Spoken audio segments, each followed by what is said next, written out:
ప్రియులారా, మన ప్రభువు అయిన యేసు క్రీస్తు నామంలో మీకు శుభోదయం. ఆయనను గూర్చి అనుదిన ఆత్మీయ ఆహారం, మార్చి 5 బుధవారం.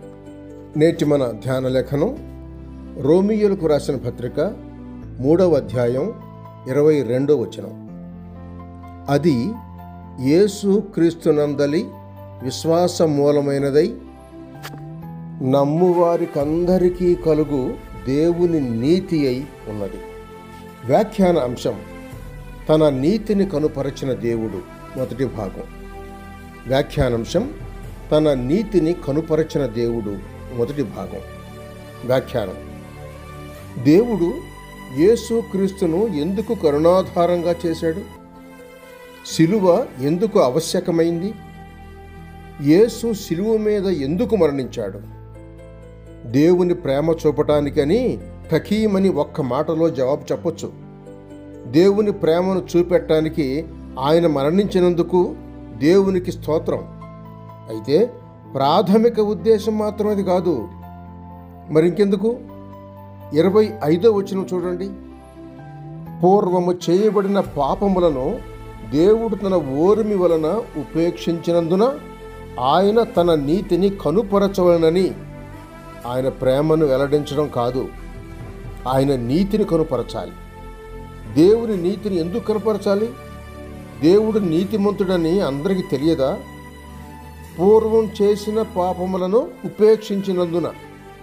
ఉపేక్షించడం అంటే వాయిదా వేయటం. పాత నిబంధనలోని పాపాలను యేసుక్రీస్తు శిలువ దాకా తీసివేయడం జరగలేదు. అపొస్తలుల కార్యములు 17వ అధ్యాయం 30వ వచనంలో చూసి చూడనట్టు అని ఉంది. పాత నిబంధనలో దేవుని గుణగణాలు ఒక నీడ కప్పినట్టుగా ఉన్నాయి. కీర్తనల గ్రంథం 50వ అధ్యాయం 16 నుండి 20 వచనాలు ఈ పరిస్థితిని వివరిస్తున్నాయి. ఇట్టి పనులు చేసినను నేను మౌనినయుంటిని అంటున్నాడు. దేవుడు దాని విషయం ఏమీ చేయలేదు. మరి తర్వాత ఏం జరిగింది?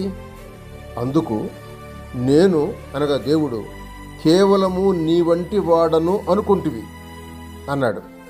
మనిషి పాపం చేస్తూ వచ్చాడు, దేవుడు ఏమీ చేయలేదు కనుక ఆ దేవుడు కూడా నాలాంటి వాడేలే, ఆయన పాపాన్ని శిక్షించలేదు, ఆయన పట్టించుకోవడం లేదు అని మనిషి దేవుణ్ణి గూర్చి ఊహించుకున్నాడు. అందుకు దేవుడు నీ కన్నుల ఎదుట ఈ సంగతులను నేను వరుసగా ఉంచి నిన్ను గద్దించెదను అంటున్నాడు.